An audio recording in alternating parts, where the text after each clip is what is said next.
El universo de Newton es el resumen de los universos que tenemos desde Copérnico a Descartes. Su concepción cosmológica la tenemos expuesta y resumida en su libro más importante de ciencia, que son los Principios. Todos nos acordamos del título del libro, Principios Matemáticos de la Filosofía de la Naturaleza, es decir, principios matemáticos de la física. Y es allí en ese libro donde Newton nos presenta la idea de la gravedad. Hablemos un poco de la gravedad newtoniana. Aunque la historia de que él estaba sentado debajo de un palo de manzana y una manzana le cayó en la cabeza, o vio caer una manzana y se dio cuenta de que la fuerza que hacía caer esa manzana es la misma fuerza que mantenía a la luna en movimiento, puede parecer importante, pero no es lo sustancial en la teoría de la gravedad newtoniana, porque la teoría de la gravedad de Newton está fundamentada en los trabajos de Kepler, básicamente en la segunda ley del movimiento planetario. Recordemos que la segunda ley del movimiento planetario de Kepler dice que un planeta barre o recorre áreas iguales en tiempos iguales. Si formamos un área con un sol descentrado hacia un lado o el afelio de la elipse y hacemos un área hacia el perihelio, o sea, hacia el lado más lejano que hay entre el Sol y el límite de la elipse, si esas dos áreas son iguales, el área que está más cercana al Sol y a la órbita del planeta es en recorrido por la elipse mucho más grande que la del otro lado, que sería pequeñita. Es decir, que lo que quiere decir Kepler es que en proximidades del Sol el planeta gana velocidad, y cuando se aleja del Sol el planeta pierde velocidad. Pero lo importante no es solamente la ley, sino lo que dice a propósito de esa ley. Lo que él dice es que el planeta gana velocidad porque hay una fuerza que atrae al planeta hacia el Sol, de la misma manera en que el Sol atrae el planeta, de la misma manera en que dos cuerpos cualquiera se atraen entre sí, de la misma manera en que la Tierra mantiene las aguas del mar en su lugar, y de la misma manera en que la Luna ejerce fuerza sobre la Tierra, atrayendo las aguas del mar y provocando las mareas, y que si la Tierra perdiera la fuerza que ejerce sobre el mar, los chorros del agua del mar irían a la Luna, y así es. Es decir, Kepler introduce la idea de fuerzas. Él no tiene muy claro qué tipo de fuerzas, por eso empieza a preguntarse, ¿es una fuerza espiritual? ¿Es una especie de lazo?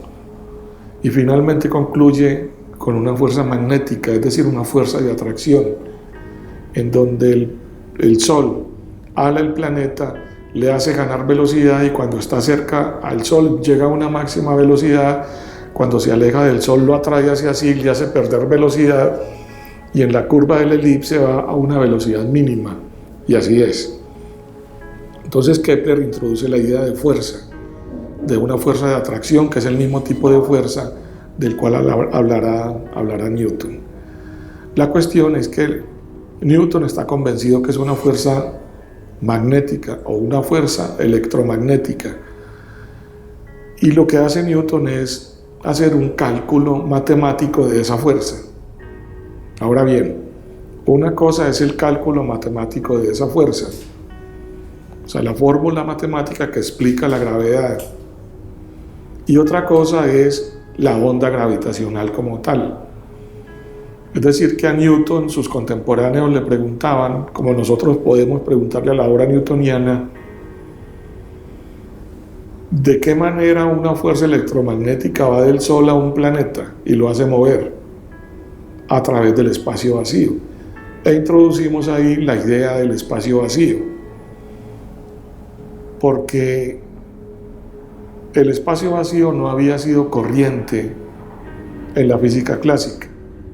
Generalmente los espacios interplanetarios estaban llenos de algo. En la cosmología aristotélica estaban llenas de éter, que es un material divino, eterno, inmutable, que no cambia y que llena el espacio y el universo por todos los lados, o el cosmos por todos los lados. En Ptolomeo no lo tenemos porque Ptolomeo solamente hace descripciones. De manera que cuando Newton habla de la composición del universo, él tiene que pensar en el éter aristotélico, pero el éter aristotélico lo conciben más bien él y otros físicos como una entidad metafísica. Entonces hablan de un espacio vacío. Si yo pregunto cómo se propaga una onda electromagnética a través del espacio vacío, ¿cómo ocurre ese fenómeno? Eso no tiene explicación. Es decir, Newton no tenía manera de explicarlo y nosotros tampoco la tenemos hoy, como dicen algunos físicos. Y la razón consiste en que explicar, ya sea experimentalmente esa cuestión, o tratar de argumentar sobre ello, eso no demuestra absolutamente nada.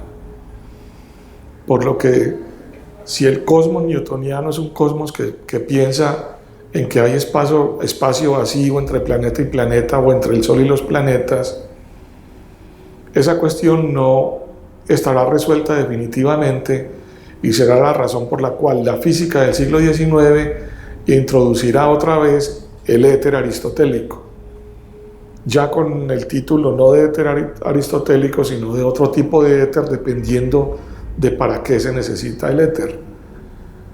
Si hablamos de la propagación de una onda de luz, de una onda electromagnética de luz, y necesitamos un medio para que se propague esa onda, los físicos del siglo XIX la llaman el éter luminífero. Si es una onda gravitacional, la llaman el éter gravitacional. Todavía en el siglo XX, a principios del siglo XX, en 1921, se están haciendo experimentos para detectar los chorros de éter que deja la Tierra en su movimiento, que es el famoso experimento Eddington-Morley.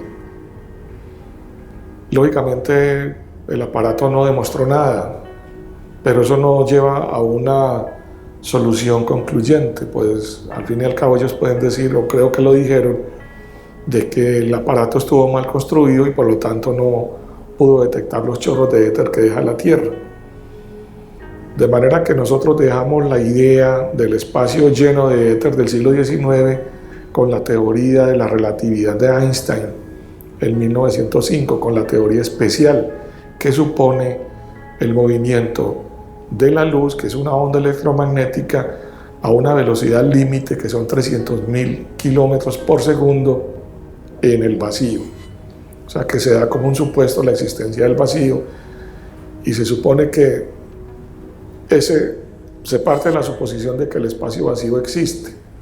Pero posteriormente la teoría de la relatividad demostrará como tal que el espacio vacío existe, y eso se demostrará en laboratorio, por supuesto. En el caso de la cosmología newtoniana es una limitación grande no poder explicar la naturaleza del espacio vacío, como no poder explicar la naturaleza de una onda gravitacional o de una onda electromagnética. Eso es una de las grietas más fuertes que tiene el sistema aristotélico.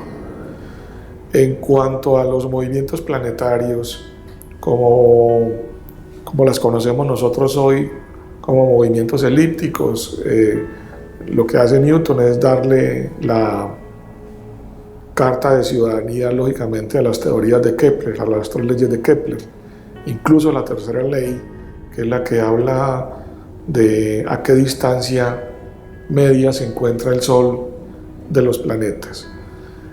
Los trabajos en cosmología de Newton se resumen entonces en los trabajos sobre la gravedad y sobre el espacio infinito, que son las cuestiones básicas para entender de alguna manera el funcionamiento del universo en la actualidad.